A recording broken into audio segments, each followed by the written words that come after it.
This is CBC Winnipeg News.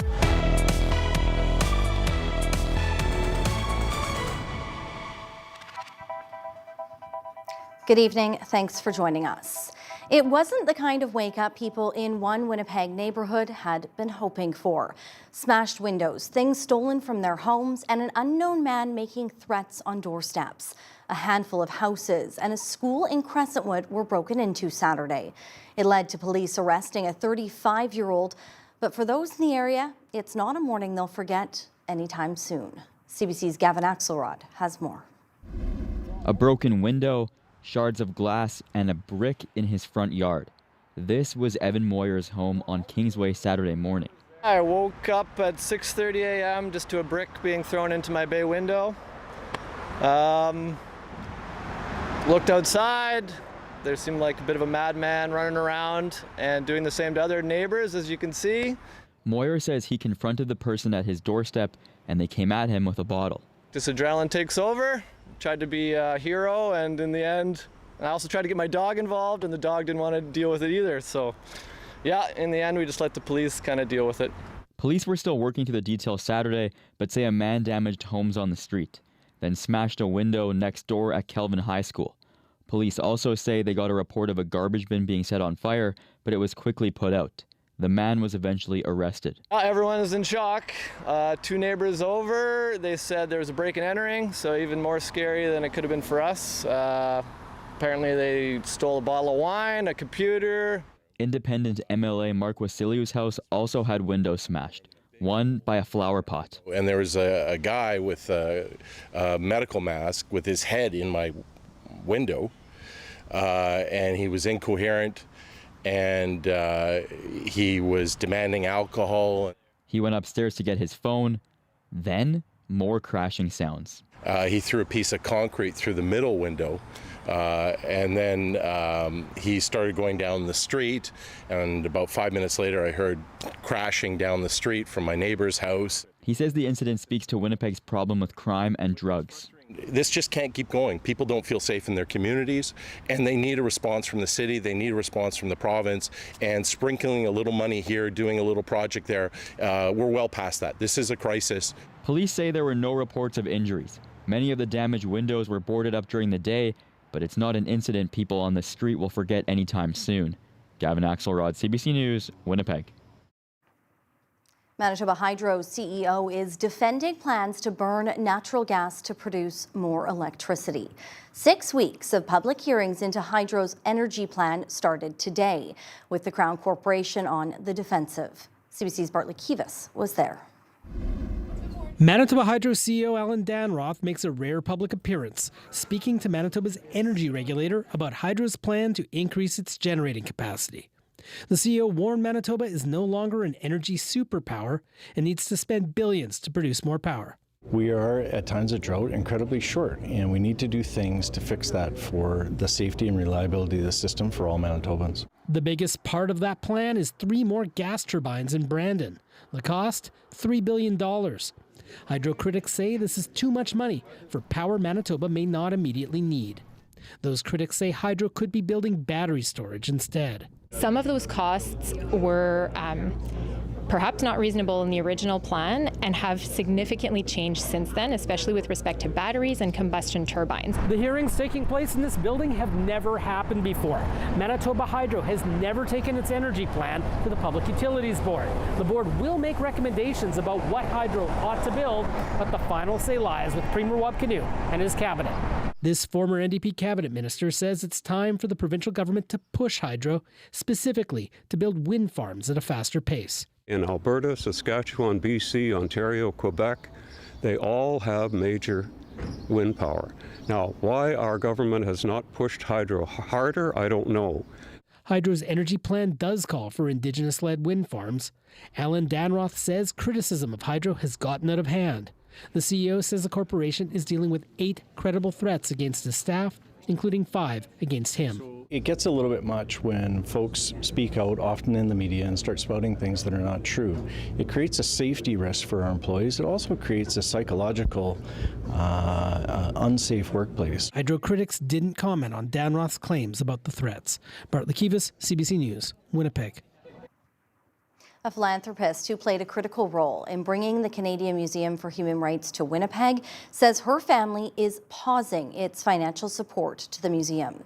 It's all around the new Palestinian Nakba exhibit. Nakba is an Arabic term used by Palestinians and their supporters to describe the time in which hundreds of thousands of Palestinians were forced out of their homes or fled during the war over the creation of Israel. Israel contests the assertion that it forced out Palestinians. Gail Asper says the exhibit is missing context, including that Jews were also displaced in the wake of Israel's creation, and that Arab leaders rejected a resolution to divide Palestine into Arab and Jewish states. She wants to see an immediate review of the exhibit and the museum's policies on how it decides what to present. I have spent 25 years of my life, working on the concept, fleshing it out, making it a reality, working 24/7 to raise the money and convince the government to make it a national federal museum. And so I do, it's surreal that I actually had to go out and protest the museum when this exhibit came out. A museum spokesperson says it stands behind its curatorial process and its reputation as a trusted source of human rights information. A community in Western Manitoba is rallying together to help a couple whose historic farmhouse was destroyed by a tornado in late June. The retirees are trying to rebuild their lives after their home was ripped apart. CBC's Chelsea Kemp has that story. It only took 10 seconds. A tornado ripped the Brown century-old farmhouse to shreds at the end of June. Brian Brown says 20 years of restoration was erased in a heartbeat. They're now picking up the pieces. Well, you couldn't possibly build that house again. And not only that, but it wouldn't be the same. It's a historical house. It's not if you put it back up again. The damage didn't stop with the wind. Brown says rain has made the structure unstable and mold has set in. Right after the storm, Brown slept in his car to protect the property from intruders, forcing the municipality to step in and install a locked gate. But despite the destruction, the community has rallied. Recent fundraisers for the Browns and another affected family showed the power of neighbors helping neighbors. It impressed me when I seen, because I worked at both of the benefits there, just to see how many people come together to help out in something like that. You know, when it's a disaster, people do pitch in and help. With the home now unsafe to enter, Brown and his wife are living in a small suite in Rossburn. He says they salvaged what they could and are working with their insurance provider to cover their losses. We're taking 4,000 square foot house into a 500 square foot suite, so you're not taking very much stuff. Brown says with the help of their community, they now have their sights set on a new chapter. They plan on moving closer to their kids and grandchildren in Oak Bank next summer. Chelsea Kemp, CBC News, Rossburn. Meantime, the province says more communities are now eligible for the one-time flood recovery program, including Rossburn. The province's flood recovery program was launched earlier this month. It offers grants for homeowners and tenants who may not have qualified for the province's other disaster financial assistance. 13 more municipalities are now eligible, like Dauphin and Grandview. People can apply for the program online. Flood protections are now being removed in the province's second largest city. High water on the Assiniboine River peaked 2 weeks ago. Officials say since the waters have receded, they can now start getting rid of some of those barriers. That includes super sandbags, each of which can hold over a ton of sand. The city is also dismantling inflatable flood protections and cleaning up around homes that had flood barriers. Riley's in now, and Riley, a far cry from what we were experiencing a few weeks ago with this heat right now. Yeah, and that's all thanks, Brittany, to some drier weather that we've seen not just on our side of the border, but also into parts of the Assiniboine River Basin, into parts of central Saskatchewan, for example. So some dry weather that has helped alleviate and helped to really dry things out over the past several weeks here, and we are on another drying trend as we get through at least the next several days across southern Manitoba. So we have yellow level heat warning in place for the city of Winnipeg, Brandon, the Parkland, the Interlake, and into northwestern Ontario because of humidex values that could approach 40 by the time we get into the day tomorrow, into the day on Wednesday, but the hot, dry weather lasting as we get through the rest of the week here. There has been, along the jet stream, a little bit of instability pushing through southwestern Manitoba through the afternoon. A couple of stray rumbles of thunder, a few pop-up showers through the afternoon. Aside from that, across the province, not much to write home about today, aside from a mainly sunny sky. 28 degrees in Winnipeg this afternoon, 27s, 28s through much of the south, 22 in Thompson through the afternoon. Could be a bit hazy as we get through the night tonight into the day tomorrow, down to 16 overnight tonight. And prepare for a hot day tomorrow, 21 degrees already in the morning, Brittany, and up to 31, smoky at times over the next couple of days. I'll talk about that when I come back. Thanks, Riley. You're welcome. A push in popularity. The World Cup put a spotlight on soccer, but is the beautiful game taking over in Canada? Well, that's next.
The FIFA World Cup gave millions of people a reason to watch, follow, talk, and connect with soccer and Canada's national men's team. Now, a new survey suggests soccer is becoming Canada's sport of the future. Karen Pauls explains. Big goals propelling Canada's national men's team further into the World Cup than ever before. Say who are Canada? Say who are Canada? Canadians were all in, and new numbers show it. These players still buzzing about it. It was a big moment for us, like making it to the round of 16. It was definitely something that Canada should be proud of. I think the future's big. I think this soccer can really be the main sport. Soccer is already the most played sport in Canada. Now, according to a new survey taken in the final days of the World Cup, soccer is our second favorite sport to watch, behind hockey, but ahead of baseball, basketball, and football. It's number one for Canadians aged 18 to 29 and those not born in Canada. I mean, hockey still is number one, and so I still think it's a core part of our identity, but I think it reflects how much Canada is actually changing itself. We built something nobody saw coming, a team that belongs on any pitch. Canada Soccer is delighted. It was a chance for us to say that Canadians have room in their heart for more than one sport. This is our sport now. This is our game now, too. But there have been big moments for other Canadian sports teams. After the Blue Jays World Series playoff run last year, Baseball Canada says registrations for youth baseball programs soared this spring. Canada, the NBA title is yours! After the Raptors' NBA championship in 2019, youth enrollment in basketball increased 35%. I think soccer has a great chance of becoming Canada's next sport. But this sports journalist says it may take another generation to get there. Simply because that next moment of, winning on the world stage, gathering the whole country, we might be still a few years, few decades from that. The Women's World Cup is next summer. Canada's women won Olympic gold in 2020, and now there's hope both national teams will compete in LA in 2028, carrying that momentum forward.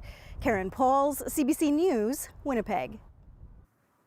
The North End Women's Centre is growing, thanks in part to funding from the Manitoba government. The province is giving nearly $500,000 to the centre. It will allow it to double the size of its existing drop-in and create 8 new transitional housing spaces so it can help more people. It also plans to expand counselling and parenting supports. The organization provides services and does outreach for women and gender-diverse people, including those at risk of family violence. Every day we witness incredible resilience. We see women overcome barriers that many people cannot imagine. And we see strength, courage, love, and determination. But every day we also see the limits of what our current building can provide. The province has put in more than $1.3 million in total supports for the project. Vandalism didn't stop people from celebrating Anishinaabe tradition. Teepee poles were found slashed in half ahead of a weekend powwow, but the damage didn't dampen spirits. As the CBC's Santiago Arias Orozco shows us, organizers found a way to continue with the gathering. Do you use what I usually wear? Donned in orange regalia, Irene Bear is preparing to honor her grandparents, residential school survivors she holds in her mind at the Treaty 1 powwow. There's a lot of babies that never came home. They are not forgotten, and we will continue to dance for them. Anishinaabe traditions held with pride, a celebration in Canada's largest urban reserve that almost had to go ahead this year without a teepee. Executive Director Jason Whitford says the original poles were found chopped in half on Friday.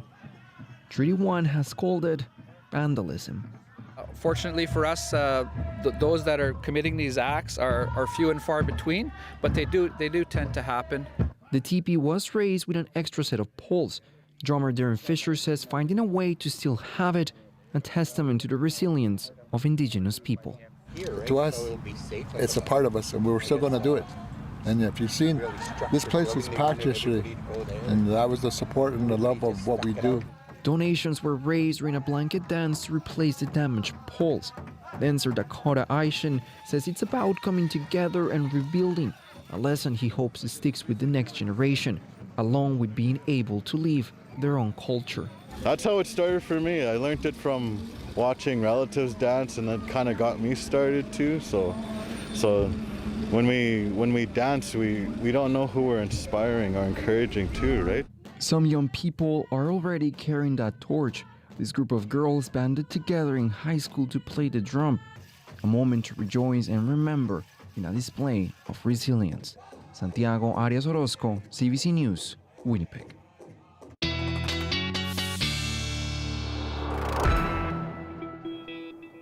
Riley's back in now, and boy, oh boy, was it another hot weekend out there, and today as well, that humidity. Yeah. The minute I step outside, my hair just starts to Yes. go poof. It's going to get worse tomorrow. Oh, good. Next couple of days. Prepare for high humidex readings and really that moist feeling when you're walking outdoors. And what we have is a ridge in the jet stream, and that's also going to impact our air quality as well as we get through the next couple of days. So I'll walk you through all of that, starting with a look at our upper level winds, the jet stream. You can see over the Dakotas and into parts of the Plain States here, this ridge that's built in the jet stream. This is what's allowing some of that warmer southerly air up into parts of southern Manitoba, southern Saskatchewan, but it's also going to start to pull in some wildfire smoke from places like Idaho and into Oregon, for example. You can see that on our smoke forecast modeling here, where we do have some wildfires burning in parts of the western U.S. That will all get picked up by the jet stream as we go through the next couple of days, and that will result in likely some hazy or even locally smoky conditions across much of southern Manitoba as we get through the next couple of days. So when you were looking here, this is Wednesday morning. When you're seeing some of these green and yellow colors, this is the air quality health index rating more at like a 3 or a 4 in that moderate range. So prepare for the potential for some hazy conditions. It might not seem all that bad at the surface. It might seem a little more dull or a little more pale, something like we saw over the weekend, but we could see some locally smoky conditions, particularly in southwestern parts of the province as we get through the next couple of days. This all being picked up from the States and pushed northeastward with some of those stronger upper level winds that we've seen, a little bit breezy at times as well.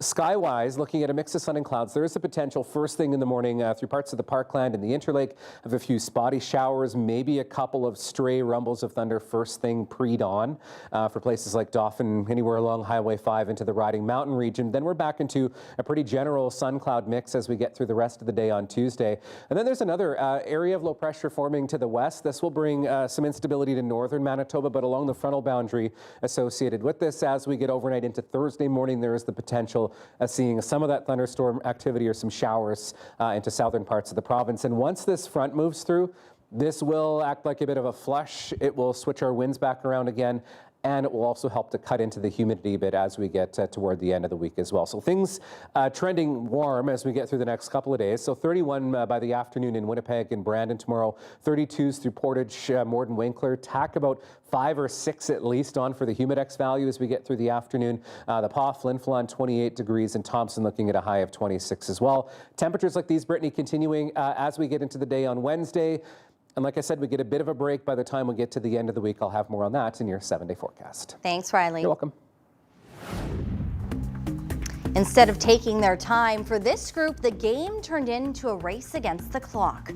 We'll explain after the break.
All right, welcome back. Let's take a look at your dog walking forecast, or maybe something more appropriate for Taco at least, might be the car ride forecast. Thank you, Gail, for sending this picture in. Apparently, we love our car rides, and tomorrow might be a good day for that, just to take a bit of a cruise with the windows down if you can, because the pavement might be a little hot on the feet tomorrow afternoon.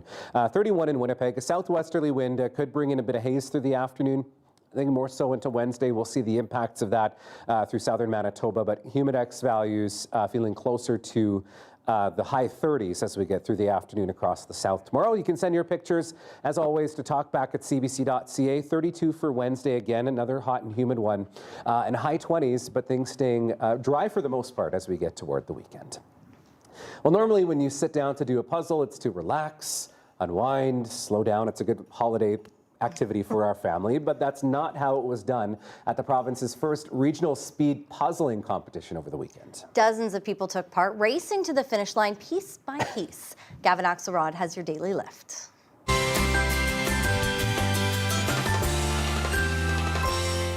Kirsty Williams is locked in and flying through this puzzle. Then, piece number 500 slides into place.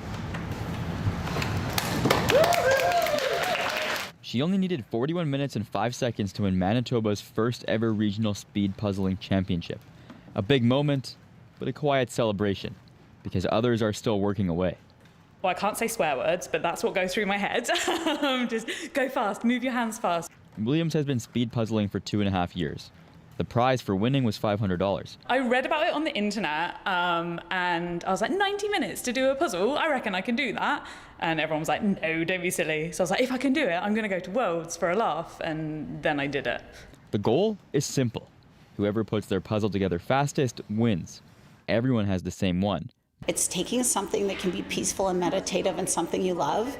And for those people who like to push themselves a little more, like maybe doing 1,000 pieces is not so hard, well, now I'm going to try and do it as fast as I can. She also wants to see the sport grow, so Manitoba can build an even bigger speed puzzling community, one piece at a time.